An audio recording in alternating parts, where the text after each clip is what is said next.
Hi, this is Sherry. I am coming at you from Canyon Lake.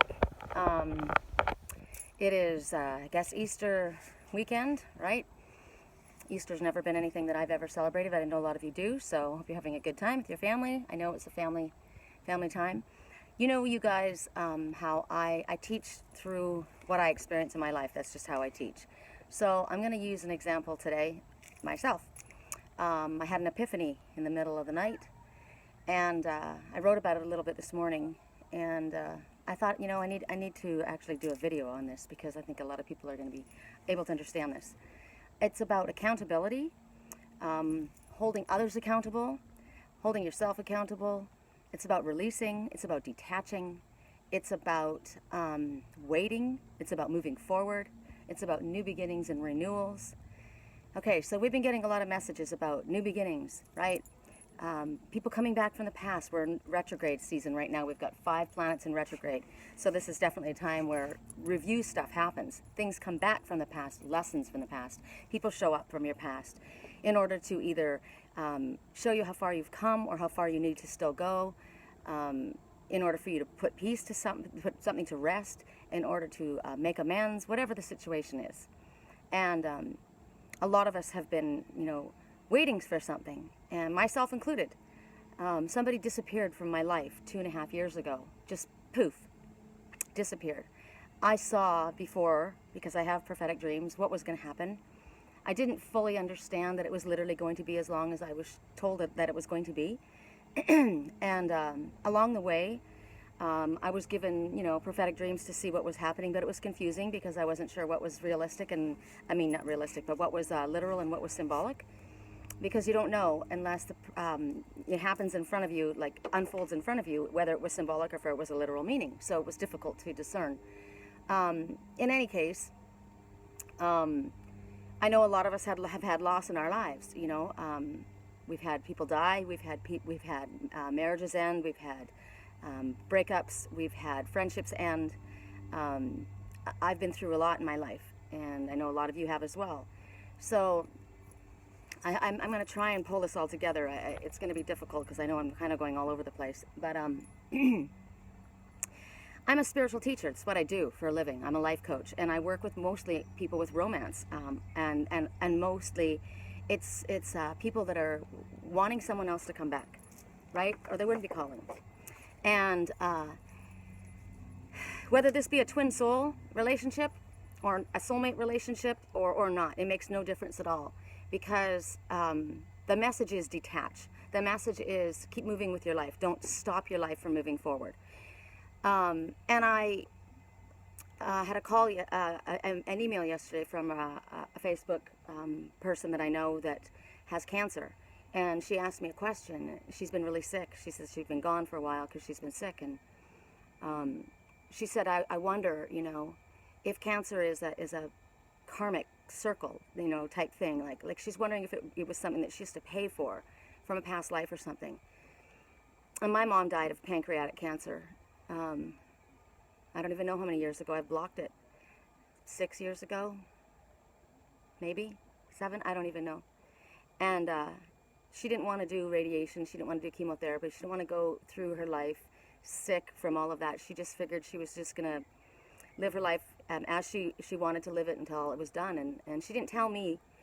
She told me she was in remission, and I didn't realize that she wasn't, and she was literally dying in front of me, and I couldn't understand why she was so angry, and we had such a hard time. And I said, man, you know, leave this life fighting with me, you know.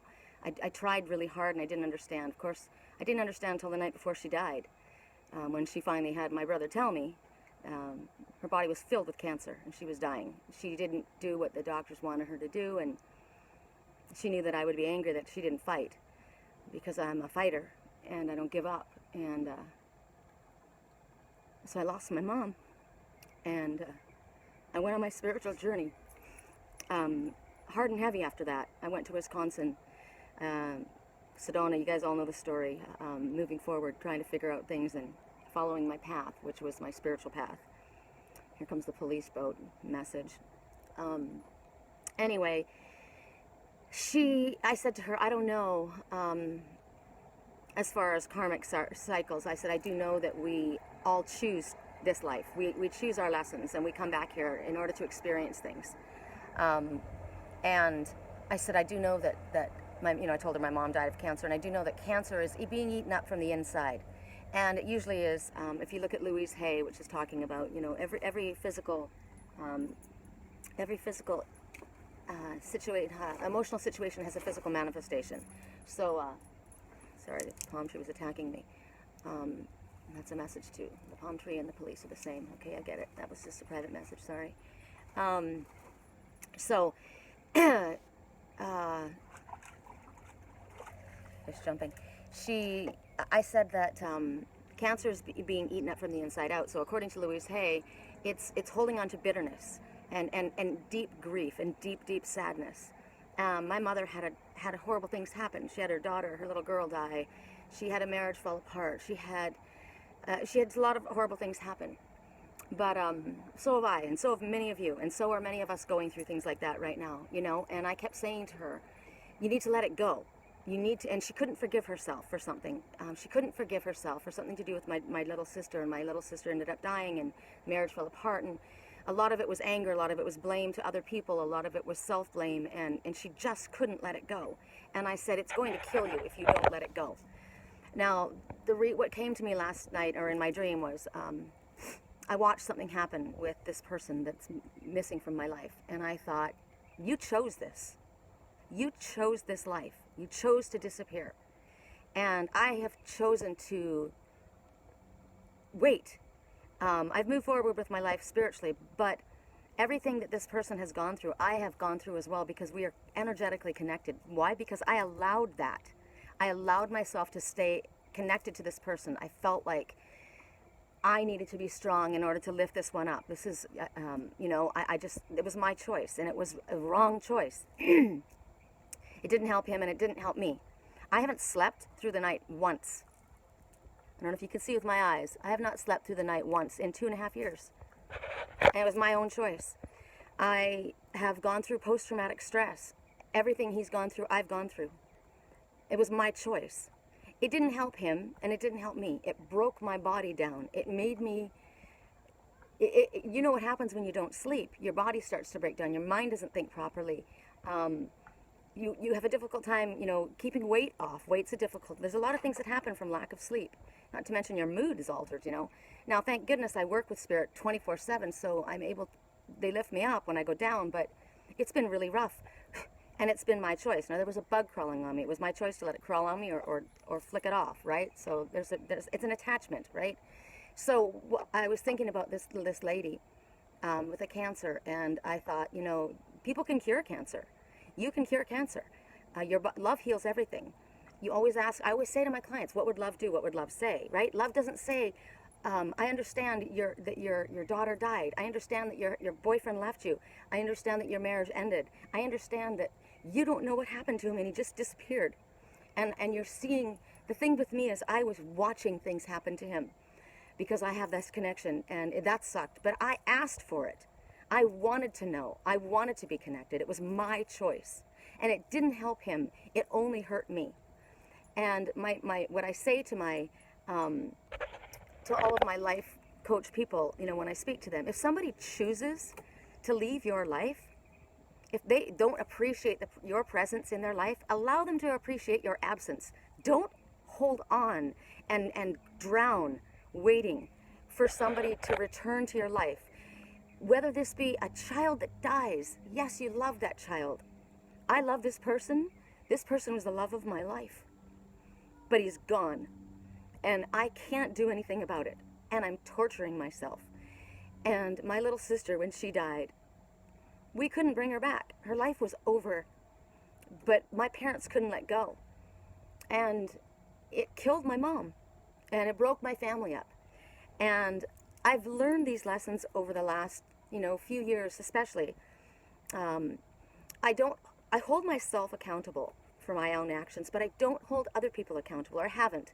I've always been the fixer. I've always been the, fighter for the underdog. And, if anybody's getting pushed around, I'll be there to defend them. But when it comes to my own self, who's taking care of me? I wasn't, clearly. I mean, not in every way, but in very important ways. Oh, there's a huge fish. Can you guys see him? Look at that. I know we're at a lake, but I've never seen that before. That's really incredible. That's incredible. Anyway, there's a message in that. I'll see it later. So when people throw you out of their lives, like my father, that was, see, this is a karmic cycle. This is why this is coming. This is why I'm speaking about this, because yes, a lot of us are in karmic cycles, and they're all coming to an end. So when we talk about the new beginning that's coming, we're all waiting for this new beginning and this reconciliation, this, someone coming back into your life from the past. It doesn't mean that this new beginning and this reconciliation of the person coming back into your life is that person you're waiting for. For me, I recognized it's me coming back into myself. I was told it would happen around a significant date, anniversary, birth date. His birthday went by, my birthday went by. I'm thinking, okay, it's Easter this weekend. When I left the organization that I was raised in, the Jehovah's Witness organization,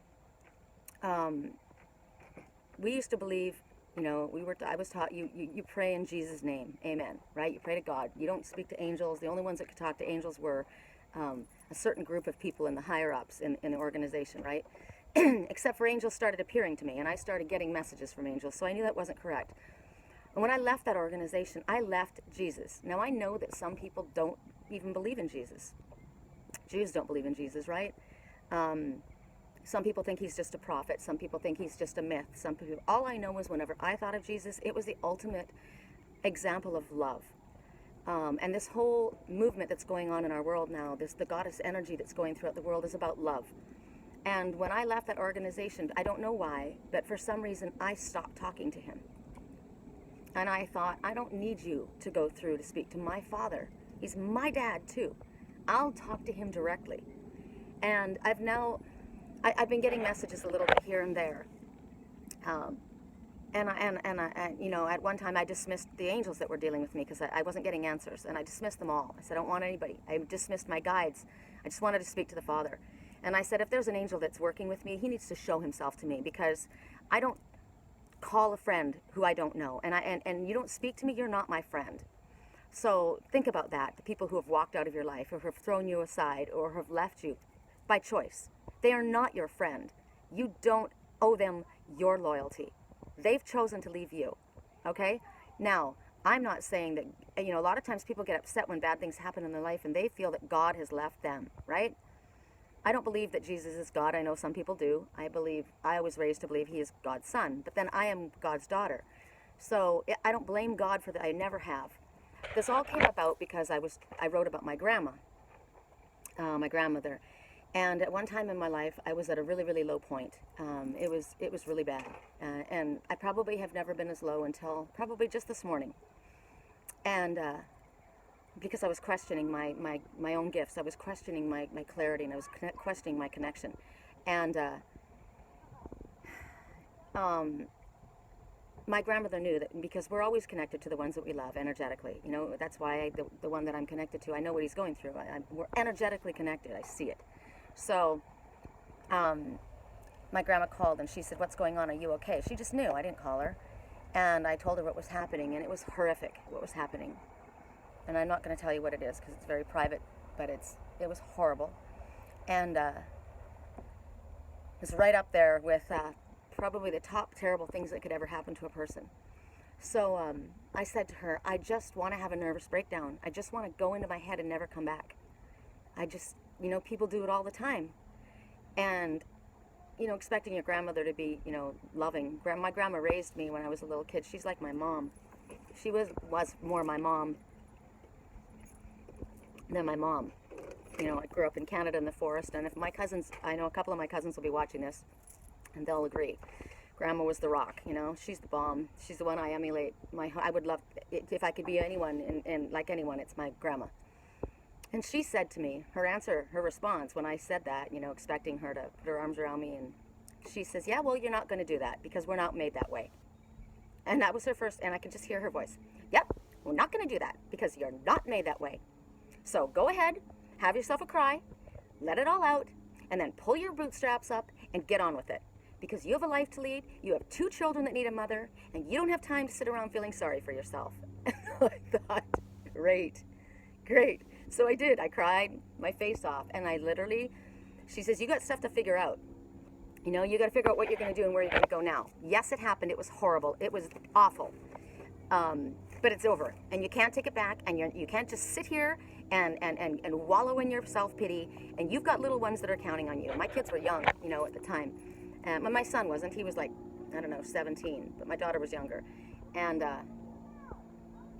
actually, maybe my son was 16. But anyway, the point was I needed to be the leader. There was no man in the house to be the leader. I needed to be the leader. I needed to pull it together, and I did. And it was rough. It was really rough. And here comes the fish again. That's so cool. I love that he's just swimming around. This is a catch and release lake. You're not allowed to kill them, and I don't think you should catch them anyway. I think it's mean. But I'm glad he's swimming around being my buddy right now. So anyway, I got on with life and moved on. So the point is, a lot of us have been through a lot. We get a choice. We can either shut down, have a nervous breakdown, and some people just have a nervous breakdown. They can't handle it, and then they snap. But you have to move past that. You can't stay in that spot. So like when I say to my life coach people, it's okay to get sad. It's okay to break down. It's okay to not be, you know, able to hold it all together all the time. People say to me, you're stronger than I am. No, I'm not. I'm just like you. I've been through everything just like you. And I sound really strong when I do these videos, and then I'll go home and I'll be in a puddle of tears because I feel it too. I feel it more than you realize. I'm an empath. I feel everybody's energy. And I'm carrying other people's. But my problem is I chose to carry other people's energy that I didn't need to carry. It's very important that we detach. It's very important that we cleanse and we cut cords and we clear our energies. That's why I spend so much time outside. This is the most healthy place to be. But you can't hold on. You can't wait. You can't wait for somebody to come back. You can't live your life or not live your life because you're wanting something that is gone. It's gone. Now, if somebody's going to come back into your life again, great. But in the meantime, move on with your life. Keep moving forward. Don't allow your body to break down. Don't allow your mind to get to the point where you're so depressed that you end up getting sick. I haven't slept in 2.5 years because I'm up all night, every single night, trying to analyze these dreams where I'm shown things. And I don't even know if it's symbolic or literal. You know, I can't really tell that for 100% certain because the person isn't in front of me to verify it. All I know is they're gone. And if that person chose to leave my life because that was what they wanted to do, didn't appreciate my presence in their life, then let that person appreciate my absence. I will move on. It's time to detach. So this renewal, this you know, and the person, maybe this special birthday or this special anniversary, it's Easter. I've said to Spirit, if Jesus is real, if he is someone that's present and in my life, show him to me. And I've had one after another, literally his name being spoken, things being shown to me. And this happened, my whole release. I've been trying to let go of this for the last 2.5 years. I've tried so many times, you have no idea how many times I've tried to let go of this and detach. And I couldn't. I said, I can't. This is my twin soul. I can't. And my best friend said to me last night, well, just take it 15 minutes at a time. You know, when you get a message, don't try and figure it out. Don't try and relate it to that. And I said, I can't. And then I had this dream. And I asked to be shown what was going on. And I was shown something. And what I was shown was, wow, you made a choice. You made a choice to do this. And because of this, you've suffered. And because of this, I am suffering. But it's not helping you for me to suffer. And if you want to choose that life and you want to do that, that's not my path. This is my path. I have a gift that I'm supposed to use. And that was the message that I used this morning with I had a song that I wanted to hear because I miss the connection to music. I love the connection to music. And my friends in Wisconsin, you know, are all musicians. And I loved it when I was out there. And I had to leave there because I had to move forward on my path. And my choice was either to stay with that or to move forward and do my spiritual work. And so I left and I went to Sedona. And I was to learn my gifts and follow my spiritual path, right? But I've been missing the music so much. So I started out by listening to this song by Gwen Stefani, and it was a video that they were giving her like an award for Woman of the Year. And she went up and she started talking about it, and she started talking about what she'd been through. And it was a horrible time, and she said she was in a puddle of tears, and she recognized, you know, that she had to move on. She had a gift. She was going to use her gift to help other people. I had another Facebook friend, and he wrote to me privately. He's going through a really hard time. Family cut him off because he chose to be a Christian, and the family is Muslim, I think. And so now his dad's dying, and he's completely alone, and he's fallen apart. And I got really tough with him. And he says, I'm not as strong as you are. And I thought, and I told him, believe me, this is what I do, right? You think I'm strong? I'm just like you. At this moment, as you're talking to me, I'm lying in the bottom of my canoe, looking up at the sky, doing a cutting cord meditation, because I'm trying to let go of this negative energy that I'm holding on to, that I've chosen to hold on to. I've cried myself to sleep. I haven't slept in 2.5 years. Believe me, I am no stronger than you are. We all have gifts, and we all have to use them and move forward. We either get to choose to open our gifts, or we can stay and feel sorry for ourselves and have a nervous breakdown and not move forward, but we get to choose that. That's our choice. And it was my choice. Well, this is the day of renewal. This is the day that I've been waiting for. This is the coming back into my life, the reconnection to me, to myself. And it came on Jesus' birthday. Whether you choose to believe in Jesus or not, I happen to think of him as a symbol. Just like Ganesh and Lakshmi. Lakshmi is the goddess of compassion. Ganesh is the god of removing obstacles, right? Buddha is the happy Buddha. Jesus, whenever I think of Jesus, I think of love. The greatest gift, the greatest thing that a man can do is offer himself in sacrifice of his friend or a loved one, right? That's the greatest gift. And Jesus, that's what he was, not only gave his life, but he was tortured. So you think about that. I said to my friend, I feel like Jesus. And I'm not a Jesus. I'm not saying that. I'm just saying with everything that's been going, I feel like I'm sacrificing myself. We don't need to do that. Nobody asked us to sacrifice ourselves. That's why I have a hard time with the whole concept of Jesus. I can't see a loving God sacrificing and torturing his own son or allowing that to happen. That isn't necessary. So to me, Jesus is a symbol. And if he is an angel in heaven, then that's great. And he's with me, that's wonderful. But it happened on this weekend for a reason. No more waiting for me, for somebody to come into my life and for my life to begin and to start or to be wonderful. I need to love myself. You don't wait around for somebody to save you. I haven't been waiting for someone to save me. And I thought that I was loving myself, but clearly I wasn't, because I was allowing myself to be tortured. I was allowing myself no sleep. I was allowing myself to cry and worry and stress over something that I couldn't stop, that I couldn't change. I'm only in control of my own life, and even that I really am not fully in control of. You know, we can do as much as we can do, but you certainly have no control over another person's life, another person's actions, another person's choices. And today is the day that it stops me trying to save somebody else and waiting for somebody else to come back and being miserable while I'm doing it. I was thinking, you know, I've done it. I thought that I did a really good job, because my stepfather left my life. 3 times he threw me out of his life. Family members, one by one. You know, my sons cut me out of his life because of because of his religious beliefs and because of my spiritual beliefs. Other family members have cut me out as well. And I thought, you know what, I love you, but hell will freeze over before I go after you. I'm done going after and not holding other people accountable for their actions. I hold myself accountable for my actions. If I've done something wrong, I apologize. I own it, you know. And with all of my family members, anybody that's chosen to walk out of my life, anyone, friend, family, daughter, son, father, ex-boyfriend, I don't even care. Whoever you are, if you've chosen to walk out of my life, Canadian geese, you never leave a wounded bird behind. That's interesting. I have been there for my family. I've been there for my friends. I'm the most loyal person I think I've ever met.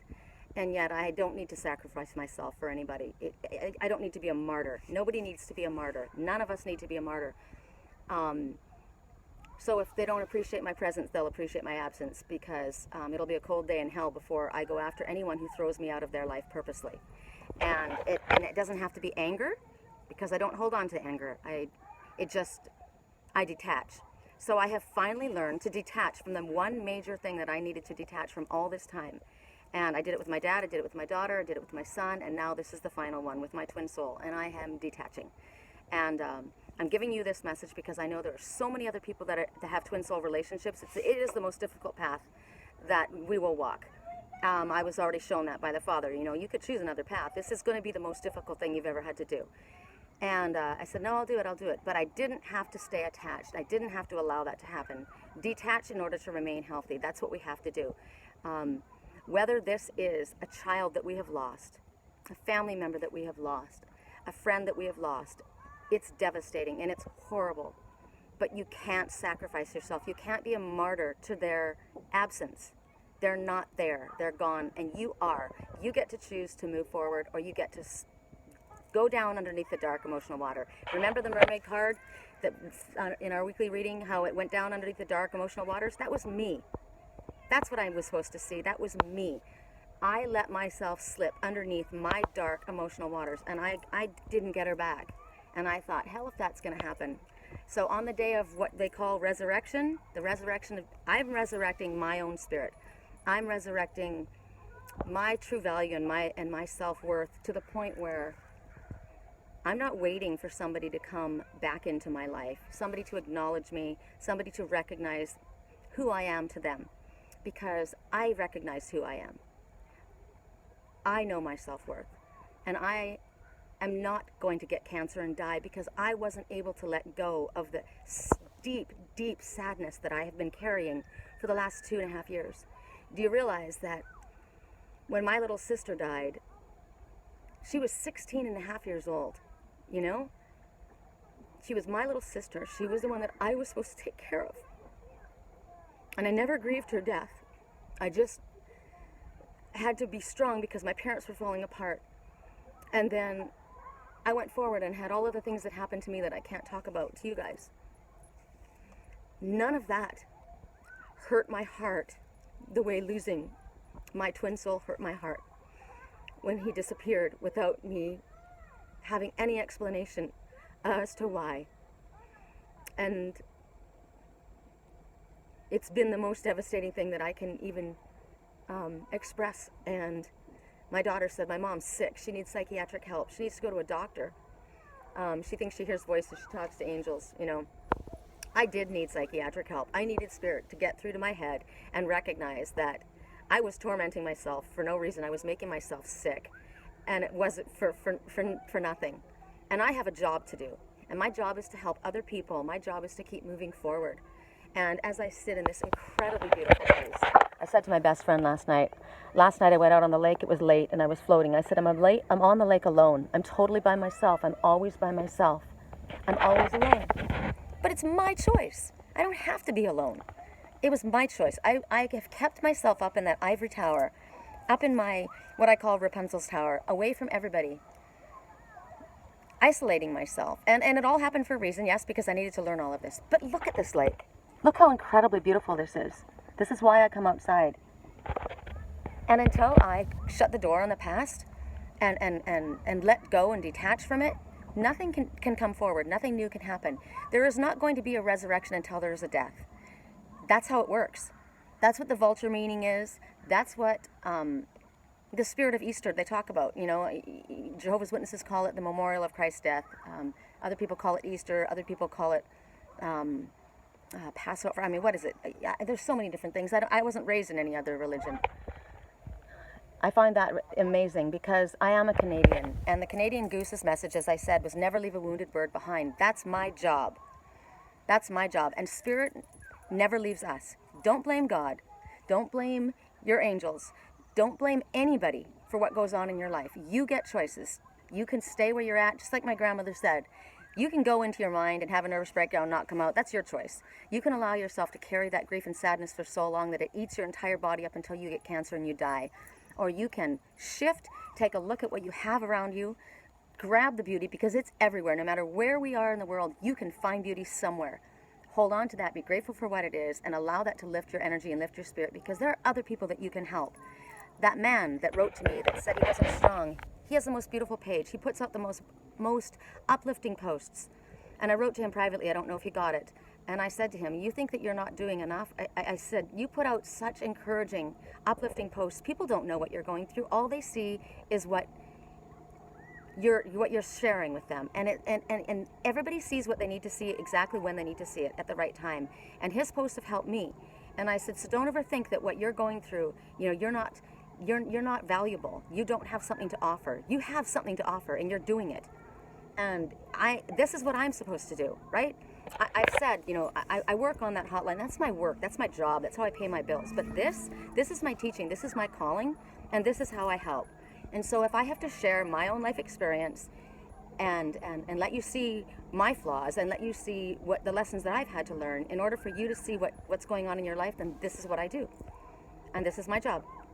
And so this is me pulling up my bootstraps, stopping waiting around, waiting for that day when the reconciliation happens and the person pops back into your life. Forget that, you know? I'm in my life right now. And if you can't love yourself, you can't love anybody else. So put yourself first. You must put yourself first. You have to have your body healthy. You have to have your mind healthy. You have to put yourself first. It isn't being selfish. It's being smart. It's being realistic. Because if you're not healthy and strong, you're not going to be of any use to anybody else. So that's our message for today. And the wounded bird, never leave a wounded bird behind. That's spirit. Spirit never leaves our side. We leave spirit. When things go shitty, we leave God. We leave our angels. We leave the ones who love us. We don't have them leave us. So that's what normally I would say, oh, that's me not leaving my twinnies, going through this time, blah, blah, blah. No, you know what? He's got his angels too. He's got God. I can pray and I can say, please put a shield of protection around him, keep him safe, like my daughter, like my son, which is what I do every time I say my prayers. But I don't have to go down with him. Doesn't help me, doesn't help him. So that Canadian geese, I would have thought that was me, sticking right by him, no, that's God sticking by me. That's my Father watching me. That is a spirit coming to my rescue and showing me the messages that I needed to actually see, because we can look at our messages. I just saw the biggest dragonfly I've ever seen in my entire life. If it comes back, I'm going to turn the camera. I have never seen one that big. I swear it's that big. I have never seen one that big. Dragonfly means hold on to your dreams. They're valid. Pay attention to your dreams. Well, I was shown in my dreams last night, all right? Be very careful how you interpret the messages that you get, because we can get our messages and try and turn them and fit them to our circumstances. We need to recognize when a message comes to us, it talks about what's happening right now in this moment. What is happening in your moment right now? Well, right now we saw a Canadian goose fly by with the one right behind it, going down this way and going this way. They went together as a team. Spirit is our team. They are on our side 100%. They have our back. So if you have a problem, go to them. Don't push them away. Don't get angry at God. Go to Spirit. They're with you. And listen to what they bring you. I guess that dragonfly is not coming back. It must have been my own personal message. It looked like a small airplane. Oh my. And there's our fish again. Gosh, I love him. See how safe he feels here? Because he knows I'm not going to put a hook in his mouth. Nobody wants to be hooked. Nobody wants to be caged. Freedom is a big deal. Okay, that's it. Happy, I'm not going to say Easter because I don't believe in Easter. But happy, weekend? Sunday? Saturday? I don't even know what day it is. I work all the time. Take some time to enjoy this incredible day wherever you are, whether it be snow, rain, sunshine, lake, mountain, forest, valley, desert, plain, wherever it is. There's beauty in all of it, and I love it all. So thank you so much for listening. I hope this has been of help to you. I think it has. Take care. Blessings.